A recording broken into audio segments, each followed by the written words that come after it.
If the mother's doctrine are trickling down to the daughters, let's say they all share the same doctrine. Let's say that that's the case. Yeah. Well, who had it first, the daughters or the mother? The mother. So like if they're all the same, you can't just say, oh, well, we also believe that. You got it from the source, and the source is the mother. And it kind of varies, like not all of them have purgatory, but they still have the soul immediately faces judgment by God at the time of death, which isn't And that's biblical. a very important point, which we're going to touch on starting in a couple following episodes, because this spills into something else that we've mentioned, which is this 70 weeks and 2300 days and this time frame.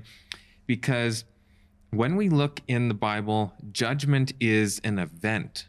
It's not something that just when everyone dies, everyone goes through a judgment process and it's just random as people die. No, it's a sequential event that takes place.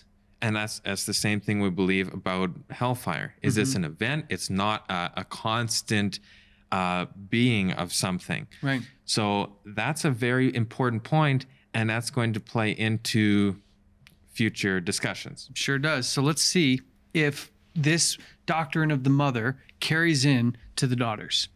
Anglican teachings. Okay, the Anglican church teaches that the soul of the dead goes to either heaven or hell immediately after death. Believes in the existence of a purification place called purgatory. Okay, did they get that from the mother, or did the Anglicans come up with that themselves? Got that from the mother. Okay, so the Anglicans are under the mother. Let's see the Baptists. The Baptists believe at the moment of death, so immediately, the soul of the believer immediately is in the presence of God. Okay, did they get that from the mother? There's no such thing as soul sleep, so they didn't. That's not biblical.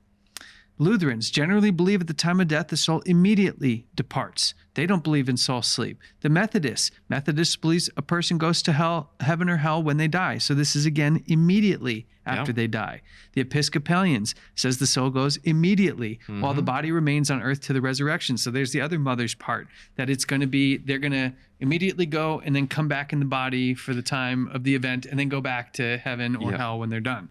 So again, did the Episcopalians come up with that, or the mother? The Episcopalians are under the mother as well.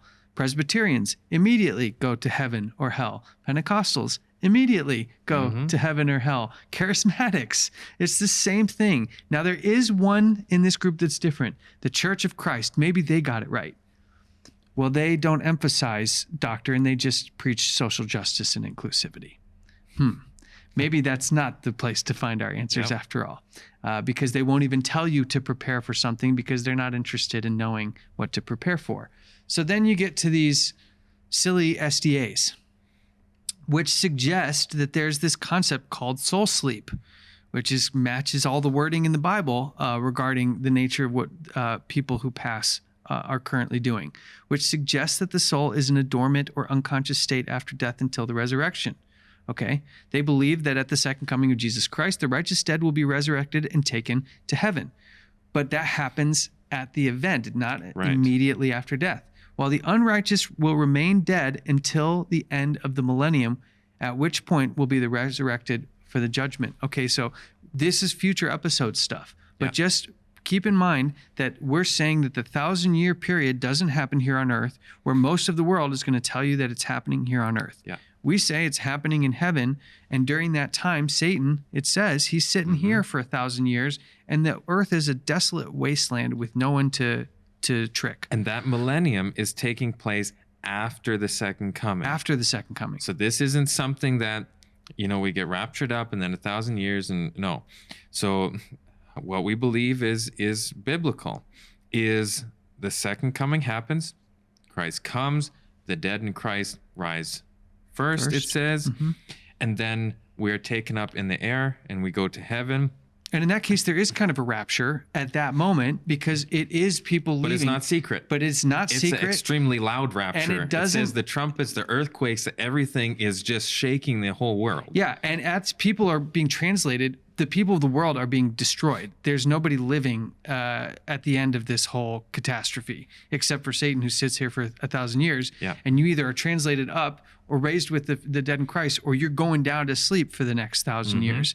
But all these things we can touch on later. But the doctrine that the millennium happens here on earth, the Jews are thinking that's going to happen. The Pentecostals, the evangelicals, they're all thinking that's going to happen. Yeah. So when Satan, as we've advocated, comes pretending to be Jesus, and it's not this 7-year period dispensation where the Antichrist shows up. No, people are going to think this guy is Jesus Christ. And then at that point, he's going to say, we've started the millennium here on earth. And because most of the world already think that's going to happen, people are going to be ready for that deception. And then he will rally the rest of the people and say, we got a clean house. Yeah. And that's where this last step in Revelation 13 starts to take place. Mm-hmm. And when you think about it, that the two pillars that the mother gets the whole world under, it's not just Christian churches, because as we said, Buddhism, Hinduism, Taoism, all of these other beliefs that are like these Eastern religions, all have immortality of the soul. They may not have the Sunday sacredness, but guess what they do have? Worship of the sun. Mm-hmm. So like it's the sun same worship. thing. It's the same thing. Even if it's not going to church on Sunday, at the core is the serpent, the sun, the immortality we talked about of the this soul. from Ezekiel. The biggest thing is, and the biggest abomination was, they were facing the sun. Yeah. And whether you're facing that by worshiping on its day, basically sanctifying its day, or by actually, in a pagan sense, facing the sun and actually worshiping the sun. Yeah. It's the same thing. It's the same system of worship. And so these really are objectively like these two pillars. Somehow the mother has tricked the Protestant world into thinking they're different in all these ways, and they can be, but where they matter most, they are the exact same. Just like when we looked at that Project 2025 document, they were against each other on all these things, but where it mattered most, rebuilding the third temple, getting support for Israel, they were the exact same. And so we got to see through what looks like a myriad of all of these different denominations and just cut down to the core, and what you'll find at the base of it is this sun worship system, and at the end of it, immortality of the soul. But it says it unifies almost all of Christianity and paganism.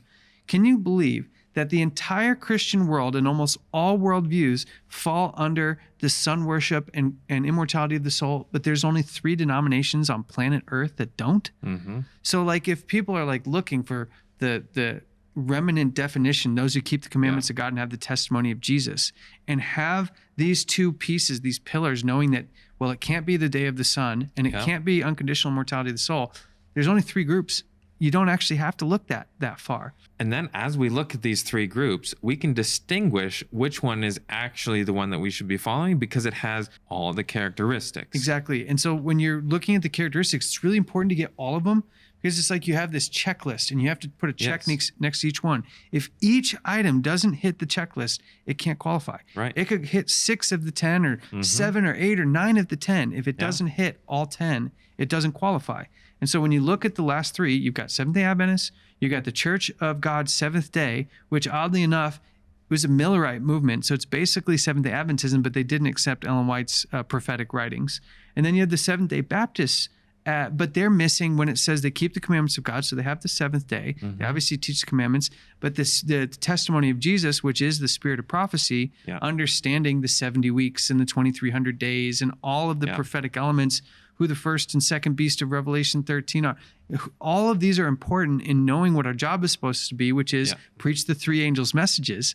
But if you're not preaching prophecy, then you actually don't even qualify to be God's remnant church. You have to have these attributes in order to be known as that group. Because when we look at Revelation chapter 7, Revelation chapter 14, and then 6 to 12 is the 3 angels' messages, and it says, here's the patience of the saints, here are those that keep the commandments of God and have the faith of Jesus. And it's these people who are giving these 3 messages, and they have these criteria. So it has to have all the criteria in there. It has to have these 3 messages that they're talking about, and there's only one of these groups that is talking about that. And the 3rd angel's message is to warn people of the mark of the beast. And so like there's all these people that are like, oh, don't bother speculating. People are saying it's all sorts of different things, but it's actually a requirement of God's remnant church to give the warning. How are you supposed to give the warning if your church doesn't even talk about it? We need to be giving to the world. Yes. It says, warn the world of the mark of the beast, so they don't have to receive of the plagues and the judgments that the beast will receive. But you also can't just take that one prophecy and be like, well, that's the only prophecy we need to understand. There's a whole bunch of prophecies we need to understand. And they need to be in harmony with the Bible. They can't like go outside. Like they're not talking about computer chips. It's not talking about Elon Musk's Neuralink. Right. Like this is not what the mark of the beast is about. Yeah. And so when we look at, if we've only got 3 denominations left, one of them's missing prophecy, and you can't teach the mark of the beast if you don't even talk prophecy.